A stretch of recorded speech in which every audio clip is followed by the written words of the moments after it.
जय जय रघुवीर समर्थ। करी वृत्ती जो संत तो संत जाणा, दुराशा गुणे जो नव्हे दैन्यवाणा, उपाधी देहे बुद्धी ते वाढविते, परी सज्जना केवी बांधू शकेते। जय जय रघुवीर समर्थ। श्रोता वक्ता श्रीराम समर्थ। जय जय रघुवीर समर्थ। श्रीराम आपल्या सर्वांच्या हृदयस्थ वसणाऱ्या आत्मारामास साष्टांग प्रणिपात करून मनोबोध एक अंतरयात्रा हा श्री समर्थ रामदास स्वामी विरचित मनाच्या श्लोकाचा जो आपण अभ्यास करत आहोत। सज्जन हो, आज आपण त्यामध्ये श्लोक क्रमांक 168 याचं चिंतन अभ्यासणार आहोत। समर्थांनी गेल्या काही श्लोकामधून सदा संगती सज्जनाची धरावी या अर्थाने आपल्याला सज्जन संगतीचं महात्म्य समजावून सांगितलं। सज्जनाची संगत हे जीवनाच्या लौकिक आणि पारलौकिक या दोन्हीही अंगांना उजळवून टाकणारी आहे। सत्संगतीमुळेच मनुष्याला जीवनामध्ये आपलं हित कशात आहे हे खऱ्या अर्थाने कळतं। ही सत्संगती आपल्या जीवनामध्ये किती प्रमाणात उतरलेली आहे याचं जर आपल्याला स्वतःच अवलोकन करायचं असेल तर हा गेला श्लोक जो 167 क्रमांकाचा आपण अभ्यासला त्याचं आपण नित्य चिंतन ठेवावं। बरा निश्चयो शाश्वताचा करावा, म्हणे दास संदेह तो विसरावा, घडीने घडी सार्थकाची करावी, सदा संगती सज्जनाची धरावी। सज्जन संगतीमधून या 3 गोष्टी आपल्या जीवनात उतरवाव्यात। आपलं जीवन हे भगवंतमय होऊन जावं, शाश्वताचं सार्थकत्व आपण प्राप्त करावं, हेच सत्संगतीचं खरं फलित आहे। अशा या सत्संगतीमध्ये संत म्हणजे नेमका कोण याची व्याख्या समर्थ आम्हाला आजच्या श्लोकामध्ये सांगणार आहेत। समर्थांचा श्लोक काय म्हणते समर्थ माऊली? करी वृत्ती जो संत तो संत जाणा। ज्याच्या संगाने, ज्याच्या स्मरणाने, ज्याच्या चिंतनाने आपली वृत्ती देखील शाश्वतामध्ये लीन होते, राममय होते आपलं मन, एक प्रसन्नतेचा अनुभव स्वाभाविकपणे येतो। अकारण आनंद हे ज्याच्या स्मरणाचं फलित आहे तो आहे संत। करी वृत्ती जो संत तो संत जाणा। असा संत ज्याला तुमच्याकडून कशाचीच अभिलाषा नाही, काहीच त्याला तुमच्याकडून नकोय। ज्याला काहीतरी हवं असतं ना, तो कसा असतो? दुराशा गुणे जो नव्हे दैन्यवाणा। ज्याच्या अंतरंगामध्ये काहीतरी दुराशा आहे, वाईट वासना आहे, अशा वाईट वासनेच्या अभिलाषेपायी जो कधीच दैन्यवाणेपणे तुमच्या समोर येत नाही, तुम्हाला काहीच मागत नाही, तो स्वतः आत्मतृप्त आहे, तो संत आहे। दुराशा गुणे जो नव्हे दैन्यवाणा, उपाधी देहे बुद्धी ते वाढविते। ज्याला तुमच्याकडून कुठल्याही मान मरातबाची अपेक्षा नाही, जो तुमच्या सत्काराचा भुकेला नाही, जो तुमच्याकडून कुठल्याही हार तुऱ्याची अपेक्षा ठेवत नाही, ज्याला तुम्ही मोठ्या मोठ्या उपाधी द्याव्या असं त्याला वाटत नाही, तो संत आहे। दुराशा गुणे जो नव्हे दैन्यवाणा। आणि असा हा संत नित्य कसा आहे की ही उपाधी देहे बुद्धी ते वाढविते, परी सज्जना केवी बांधू शकेते। ही उपाधी मनुष्याच्या देहबुद्धीलाच खतपाणी घालते, परंतु अशी उपाधीमध्ये हा संत कधी अडकत नाही, म्हणून हा संत नित्य आनंदमय असतो, नित्य मुक्त असतो. परी सज्जना केवी बांधू शकेते. सज्जनो, हे संताचे गुणधर्म आम्हाला समर्थ सांगत आहेत. समर्थांनी 5व्या दशकामध्ये दासबोधात गुरु आणि शिष्याची लक्षणं सांगताना एक फार महत्वाची संकल्पना आपल्यासमोर ठेवलेली आहे. समर्थ म्हणतात की उत्तम जमीन आहे, अतिशय उत्तम जमीन आहे, चांगली मशागत केलेली आहे आणि त्यामध्ये मात्र किडकं बी पडलं तर शेती ही कधीच चांगली येत नाही. किडकी बी असल्यामुळं ते तुम्हाला नक्कीच पीक कधी योग्य देत नाही. दुसरी अवस्था अशी आहे पीक चांगलं न येण्याचं की बीज अतिशय सकस आहे, चांगलं पौष्टिक आहे, पण जमीन मात्र अत्यंत खडकाळ आहे, जमीन मात्र अत्यंत मुरबाड आहे, ज्यामध्ये पीक तगच धरू शकत नाही. ही एक अवस्था आहे. तिसरी गोष्ट आहे आणि ती म्हणजे जमीनही चांगली आहे, बीजही चांगलं आहे, पण पाऊसच पडला नाही तरी देखील पीक हातात येत नाही. सज्जनो, या 3 गोष्टी म्हणजे आमची माती आमची माणसं नाहीत. या 3 गोष्टी म्हणजे केवळ कृषी विषयक ज्ञान नाही. समर्थ आम्हाला या 3 उदाहरणांमधून सांगतायत की एक टप्पा असतो की सद्गुरू खूप चांगला आहे, त्याची माती ही जमीन खूप चांगली आहे, पण माझ्यासारखं त्यामध्ये किडकं बी पडलं तर ते किडकं बी कधीही उत्तम पीक आणून देऊ शकत नाही. ही पहिली अवस्था. दुसरी अवस्था म्हणजे एखादा तथाकथित दांभिक असा गुरु आपल्या जीवनात आला. तुम्ही खरं तर खूप अत्यंत तळमळून ईश्वर दर्शनाची अभिलाषा करणारे अत्यंत सात्विक असे त्याचे शिष्य आहात, पण गुरु हा स्वतः परिपूर्ण नाही आणि त्यामुळं असं बी जर अशा मुरबाड जमिनीत पडलं तरी देखील ते तग धरू शकत नाही. आणि तिसरी गोष्ट आहे की जिथं पीकही सद्गुरूही चांगला आहे, शिष्यही चांगला आहे, पण भगवत कृपेच्या आधाराने जर सत्संगतीच घडली नाही तरी देखील हा वर्षाव न झाल्यामुळं, हा पाऊस न पडल्यामुळं चांगलं पीक हाती येऊ शकत नाही. यानंतरही समर्थांनी हे पीक आल्यानंतर मग पुढं त्याची कापणी कशी करावी, निगराणी कशी करावी, त्याचं स्टोरेज कसं करावं, खूप छान समर्थांनी या उपमा पुढं दिलेल्या आहेत. आपल्याला तिथपर्यंत जायचं नाही. मला सांगण्याचा मतितार्थ हा आहे की सत्संगती, सदा संगती सज्जनाची धरावी. हा मी ज्या सज्जनाला माझ्या हृदयात धारण केलेलं आहे त्या सज्जनाला मी सज्जन या व्याख्येने कसं ओळखू, हा खरा प्रश्न आहे. आजच्या काळामध्ये आपण सत्पुरुषाची, सज्जनाची ओळख तर वेशभूषेच्या आधाराने करतो, होय की नाही? ज्याच्या अंगावरती भगवे कपडे आहेत किंवा जो ब्रह्मचारी आहे, ज्याच्या जटा वाढलेल्या आहेत, दाढी वाढलेली आहे, किंवा असा प्रापंचिक जो उत्तम पारमार्थ सांगतोय, उत्तम निरूपण करतोय. हे सगळे आमचे देहबुद्धीच्या आधाराने असलेले निकष आहेत. हे चुकीचे आहेत असं माझं म्हणणं नाही, पण ह्यामध्ये सगळ्यात महत्त्वाचा निकष जो खरं तर प्रत्येक जीवाने आपल्या हृदयामध्ये तपासला पाहिजे, अनुभवला पाहिजे, आणि तो निकष समर्थ आम्हाला आजच्या श्लोकामध्ये सांगतात. काय निकष आहे? करी वृत्ती जो संत तो संत जाणा. जर माझ्या जीवनात आलेला सत्पुरुष हा देहधारी असेल तर अशा देहधारी सत्पुरुषाच्या बरोबर बोलल्यानंतर माझ्या मनाची अवस्था काय होते?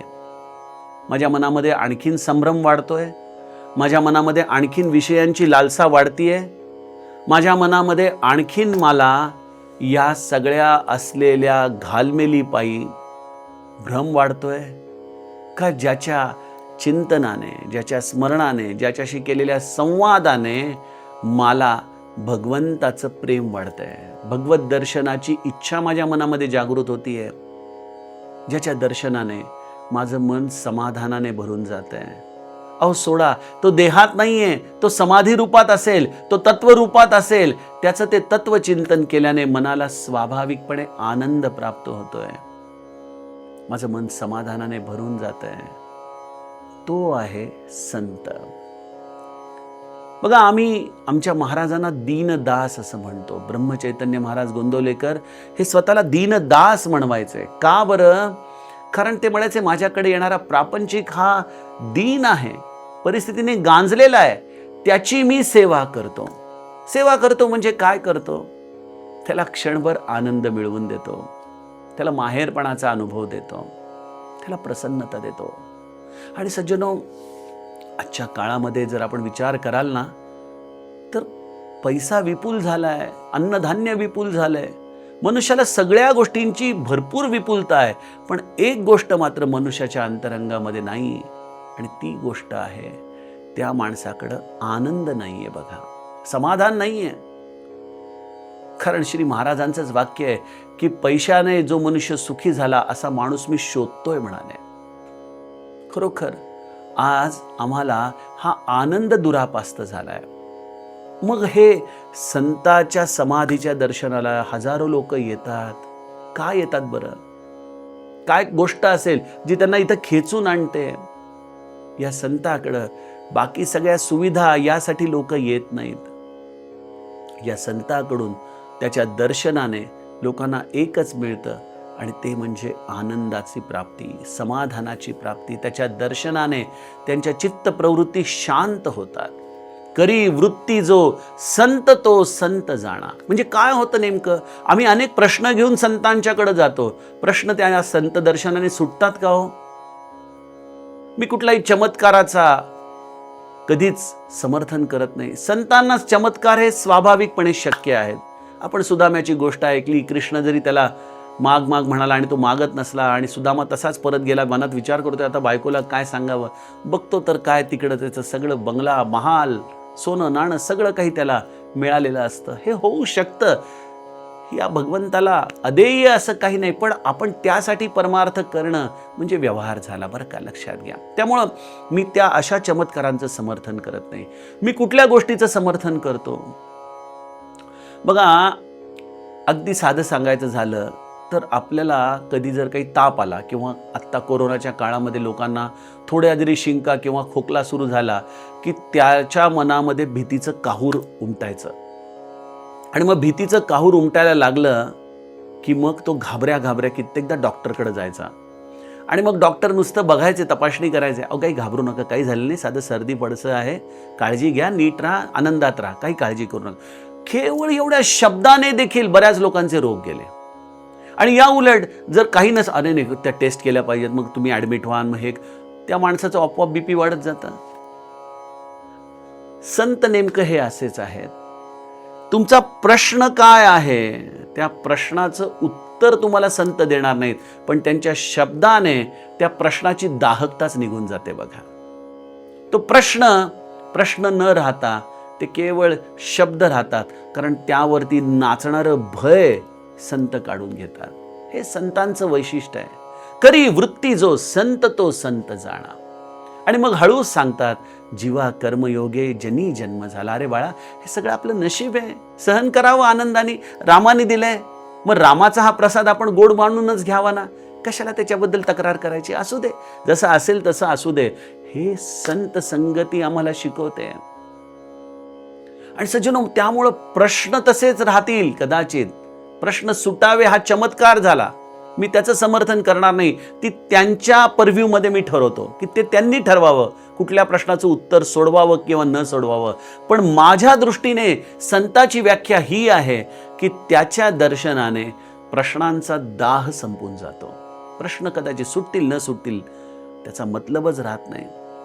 पूज्य बाबा म्हणायचे, जसं घरामध्ये एखादं कुत्रं कोपऱ्यामध्ये पडलेलं असतं, तसं शिंच हा प्रपंच देखील असाच. जेव्हा तुम्ही सत्पुरुषाचा संग करता तेव्हा कुठेतरी कोपऱ्यामध्ये लोळत पडतो. असला तर असेल, नसला तर नसेल. अशा पद्धतीने मनुष्य तर जीवन जगायला लागतो. करी वृत्ती जो संत तो संत जाणा. दुराशा गुणे जो नव्हे दैन्यवाणा. त्याला स्वतःला कशाचीच अपेक्षा नाही. हे संताचं एक फार मोठं लक्षण आहे. आजच्या काळातल्या देहधारी सो कॉल्ड संतांनी देखील ही गोष्ट लक्षात ठेवावी. समर्थांनी 11व्या दशकामध्ये दासबोधामध्ये एक अत्यंत महत्वाची गोष्ट सांगितली आहे की आमुची प्रतिज्ञा ऐसी, काही न मागावे शिष्यासी. आपुल्या मागे जगदीशासी भजत जावे. आमची प्रतिज्ञाच ही आहे की काही न मागावे शिष्यासी. कधीच काहीच मागणं हे ज्याच्या मुखामध्ये येत नाही तो संत. पूज्य भाऊसाहेबांना विचारलं की आपल्याला महाराज इतके का आवडतात.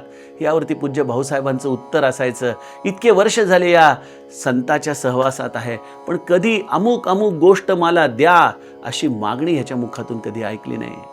उष्णता आहे, गरमी आहे, कोणी मला पंखा घाला नाही. थंडीचे दिवस आहे, अरे मला कोणी कांबळ द्या नाही. जसं रामाने ठेवलंय त्या अवस्थेमध्ये आनंदात राहणं हे संताचं लक्षण आहे बघा. आणि पैसा मागणं, काहीतरी सुख मागणं, ही अतृप्तची गोष्ट ही जीवाच्या पातळीवर होते. आम्ही सुख मागायला जातो देहाच्या आधाराने, दृश्याच्या आधाराने. ही अतृप्त गोष्ट आमच्या जीवनामध्ये जो खऱ्या अर्थाने समाधानाने भरून टाकतो तो संत असतो. तो स्वतःच अतृप्त कसा राहील बरं. तो आमच्यासारख्या अनेक प्रवाहांना सामावून घेतो, पण तो नित्य तृप्त आहे, असा तो समुद्र आहे. दुराशा गुणे जो नव्हे दैन्यवाण. आणि ज्याच्या हृदयामध्ये दुराशा आहे, काहीतरी वासना आहे, तो नेहमीच दैन्यवाणेपणाने दिसतो. संताचे एक लक्षण असं आहे की तो कधीच मला अमुक अमुक द्या हो, मला हे झालंय हो, मला ते झालंय हो, अशी दैन्यता त्याच्या जीवनामध्ये कधीही नसते. असेल तर असू दे, नसेल तर नसू दे, अशा पद्धतीने संत हा नेहमी आत्मतृप्त भूमिकेमध्ये जगतो. तिसरी गोष्ट, उपाधी देहे बुद्धी ते वाढविते.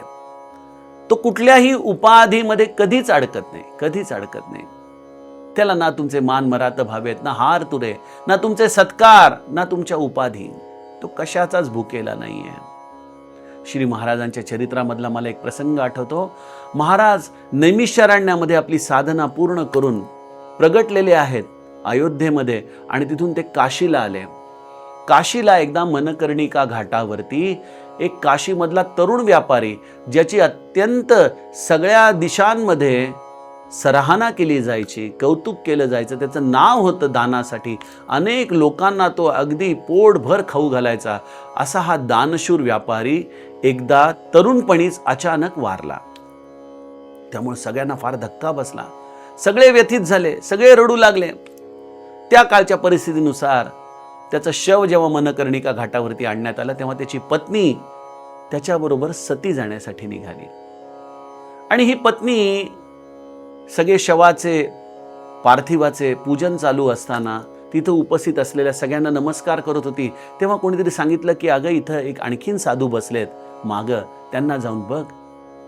ती विधवा श्री महाराजांच्या पायाजवळ आली, नमस्कार केला, आणि महाराज न जाणे बोलून गेले की अखंड सौभाग्यवती भव. यावरती ती स्त्री रडू लागली, म्हणाले, महाराज अहो आपण माझ्या वेशभूषेकडे कदाचित बघितलं नसेल, माझे पतिदेव वारलेले आहेत, त्यांच्यावर मी सती निघालेली आहे. महाराज म्हणाले, अगं असं कसं होईल, माझ्या मुखातून राम असं कसं बोलून घेईल बरं, चल बरं. म्हणून महाराज लगबगीने त्या पार्थिवाजवळ आले आणि महाराजांनी त्याच्याकडे बघितलं. अरे म्हणे, नाही अजूनही त्याच्यात धग चांगली आहे. असं म्हणून कमंडलूतलं गंगाजल घेतलं आणि त्या पार्थिवावरती शिंपडलं. आणि बघतायत काय, तर झोपेतून उठावं त्याप्रमाणे हा तरुण व्यापाऱ्याने डोळे उघडले. थोड्या वेळाने चांगला शुद्धीवरती आला, उठून बसला. हे बघितल्यानंतर महाराजांचा जय जय जयकार सुरू झाला. बघा, काशी क्षेत्र हे असं आहे ना, जिथं सगळ्या संतांना मान्यता मिळालेली आहे. आमच्या नाथांना देखील मान्यता तिथं मिळाली, समर्थांना मान्यता तिथं मिळाली, माऊलीला मान्यता तिथं मिळाली. सगळे संत काशीमध्ये जाऊन तिथल्या विद्वानांच्या दृष्टिकोनातून आपलं हे संतत्व सिद्ध करतात. महाराजांच्या जीवनामध्ये देखील हा प्रसंग आला.